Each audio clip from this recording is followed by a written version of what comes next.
ഒന്ന് പിടിച്ചോളൂ. എനിക്കറിയില്ല.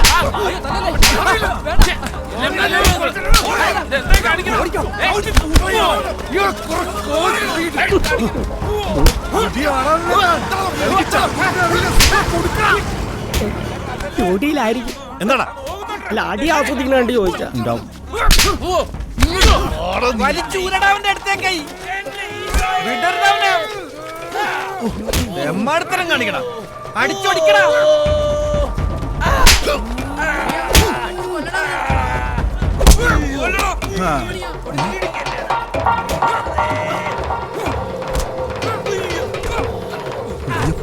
ഞങ്ങളോട് കളിക്കണോ?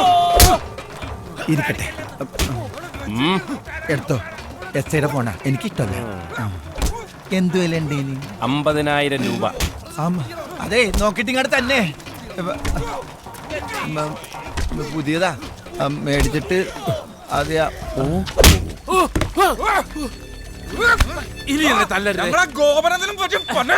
നേവിയും ഫയർഫോഴ്സിനെയൊക്കെ വിളിച്ചോ? അതിനു മുമ്പ് ഇവർ അടി തുടങ്ങിയില്ലേ? പെണ്ണ് കേസിൽ കുരിയച്ചനെ പിടിച്ച SI സ്ഥലം മാറ്റി കൊല്ലത്തൂന്ന് സാറിനെ ഇങ്ങോട്ട് കെട്ടിയടിപ്പിച്ചപ്പോഴേ ഞാൻ വിചാരിച്ചതാ സാറും കുരിയച്ചനും ചേർന്ന് എന്തെങ്കിലും കളി ഒപ്പിക്കൂന്ന്. അതെ, ഗോപൻ എന്തെങ്കിലും സംഭവിച്ചാൽ അവനെ എന്റെ കൂടപ്പുറപ്പാ. ഇവന് മാത്രല്ല, എനിക്കും ഈ നാട്ടുകാർക്ക് മുഴുവനും. അതെ, ഞങ്ങളെല്ലാം കൂടെ കയറി അങ്ങ് നിരത്തും. താറാവിന്റെ കൂടെ പറിക്കുന്ന പോലെ ഞങ്ങള് സാറിനെ പറിക്കും. ഞാനും പറിക്കും. മിസ്റ്റർ SI, ഞാൻ അഡ്വക്കേറ്റ് അശോകൻ കുപ്പപ്പുറം. ഓർമ്മയുണ്ടോ സാറിന് ഈ ഫോൺ? അയ്യോ, ഇത് എന്റെ ഫോണല്ലേ? സാറിന്റെ കുടുംബം കലക്കാനും പണി കളയാനുമുള്ള വെടിമരുന്ന് ഈ ഫോണിലുണ്ട്. എന്റെ ഫോണിൽ ഈ ഫോണിലേക്ക് കുര്യച്ചന്റെ 18 മിസ്ഡ് കോളുകൾ, അങ്ങോട്ട് വിളിച്ച കോളുകൾ, ഇങ്ങോട്ട് വന്ന കോളുകൾ, പിന്നെ കണ്ടവന്റെ ഭാര്യമാരുടെ മൊബൈലിലേക്ക് സാർ അയച്ച പ്രണയ മെസ്സേജുകൾ, കോളുകൾ. മൊത്തത്തിലൊരു ബ്ലൂ മയം. ഉമ്മ ഉമ്മ കിസ്മി മിസ് യു ഡാ. കവലക്കൽ കുര്യച്ചൻ 10,000 രൂപ കൈക്കൂലി തന്ന കാര്യവും ഈ മൊബൈലിലുണ്ട്. എന്റെ കയ്യെന്ന് വിട്, ഞാൻ പൈസ എടുത്തു തരാം. ഇനി എന്റെ ഫോണിങ് താ. തൊണ്ടി പ്രതിക്ക് കൈമാറുന്ന ശീലം കോടതിക്കില്ല. വാടാ, ഫോണിങ് തന്നേച്ചു പോടാ. പോടോ. ഇങ്ങോട്ട് തരാൻ. അയ്യോ, എന്റെ ഫോൺ, അത് എന്റെ ഫോണിങ് താടാ. അതെ, ഒന്ന് നിന്നേ. കിട്ടിയ കാശും കൊണ്ട് കള്ളു കുടിക്കാൻ പോവാണല്ലേ? ഗോപനം പെണ്ണിനെ നോക്കണ്ടേ? വള്ളോട് മാമച്ചാ, ഇവര് വന്നില്ല, വേണ്ട, നമുക്ക് പോയി നോക്കാം. ഈ വട്ടക്കായൽ മുങ്ങിപ്പോരെ പൊക്കിയെടുക്കുന്നവനാ ഞങ്ങളുടെ ഗോപൻ. പിന്നെ അവള് കുട്ടരാന്റെ പെണ്ണ. താറാവിനെ ആരെങ്കിലും നീന്തൽ പഠിപ്പിക്കണോ മാമച്ച? അവര് ജീവിതം നീന്തി തുടങ്ങിയെന്നങ്ങ് വിചാരിച്ചാ മതി. ഓക്കില്ലേ, വാ. ചെഞ്ചുണ്ടിൽ ചെഞ്ചുണ്ടിൽ. അയ്യോ, നശിപ്പിച്ചല്ലോടി അല്ല എന്റെ ദൈവമേ. എനിക്ക് വയ്യ എന്റെ ഈശ്വരാ. അയ്യോ, ഇതിനാണോടി വിമല ഇവളെ ഞാൻ നിന്നെ ഏൽപ്പിച്ചിട്ട് പോയത്? ദൈവമേ, അയ്യോ, എനിക്ക് ജീവിക്കണം. എടി, നീ ഇങ്ങനെ നെഞ്ചത്തടിക്കല്ലേ? ഒന്നാമത് ഹാർട്ടിന് സുഖം ഇല്ലാത്തതാ. ഇല്ലാത്ത കുഴപ്പം നീ ഉണ്ടാക്കല്ലേ? അതെ, ആവശ്യമില്ലാത്ത ഓരോന്ന് നീ ചെയ്തു കൂട്ടുമ്പോഴേ വയ്യാത്ത തള്ളയുടെ കാര്യം കൂടി ആലോചിക്കണം.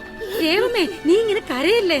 അയ്യോ, നീ ഇങ്ങനെ കിടന്ന് തൊള്ള തുറക്കാതെ. അറിയാത്തവരെ കൂടെ അറിയിക്കാനാ കെട്ടിച്ചു വിടേണ്ട പെണ്ണാ.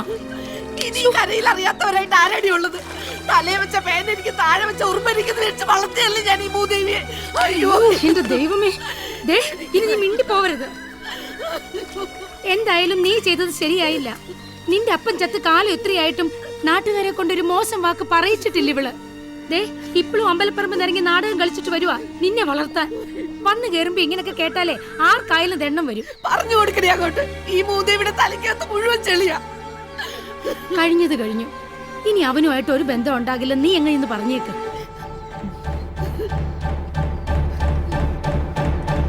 എനിക്ക് ആളെ ഇഷ്ടമാണ്. കൊല്ലും ഞാൻ നിന്നെ. എന്ത് കണ്ടിട്ടടി? അവന്റെ ഒരു ഉണക്ക ബോട്ടും ആട് മോന്തയും. അവന്റെ കൂടെ പൊറുക്കാന്നുള്ള പൂതി നിനക്ക് വേണ്ട. എന്റെ കൊക്കിന് ജീവൻ ഉണ്ടെങ്കിൽ ഞാൻ നിന്നെ സമ്മതിക്കത്തില്ല. ഗൾഫിൽ പോയി വന്നിട്ട് വേലയും കൂലിയുള്ള ഒരുത്തനെ കൊണ്ട് അന്തസ്സായിട്ട് ഞാൻ നിന്നെ കെട്ടിച്ചു വിടും. ഞാൻ ഗൾഫിൽ പോകുന്നില്ല. അയ്യോ വിമല, അയ്യോ, ദൈവമേ, എടി ജയേ, ഇത്തിരി വെള്ളം അങ്ങോട്ട് എടുക്കടി. ദൈവമേ, നീ ഒന്ന് കണ്ണു തുറന്നേ. ദൈവമേ, കയ്യിന്ന് പോയല്ലോടി വിമലെ. നീ ഒന്ന് അടങ്ങ്. എന്തെങ്കിലും ഒരു വഴി ഉണ്ടാക്കാം. കിടന്നേ, അവളിപ്പോ വെള്ളമായിട്ട് വരും. അമ്മ വലിയ പുകില. ഗൾഫിൽ പോകത്തില്ലെന്ന് ഞാൻ പറഞ്ഞിട്ടുണ്ട്. ഇനിയെല്ലാം നിങ്ങളുടെ കയ്യില. വിളിക്കണേ.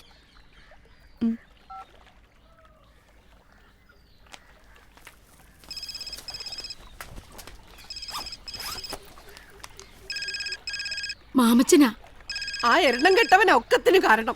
ഇങ്ങോട്ട് തന്നെ അവനെ ഞാൻ ഇന്ന്. ഹലോ, ആണോ? ശരി, ഞാൻ ഇപ്പൊ വരാം. ദേ, ജയയുടെ വിസയുടെ കാര്യം ശരിയായിരുന്നു. ഓഫീസിലോട്ട് ചെല്ലാൻ. അവള് പറഞ്ഞൊന്നും നീ കാര്യാക്കണ്ട. നീ ചെല്ല, ഞാനും കൂടെ വരാം. ശരി. എഴുന്നേക്ക.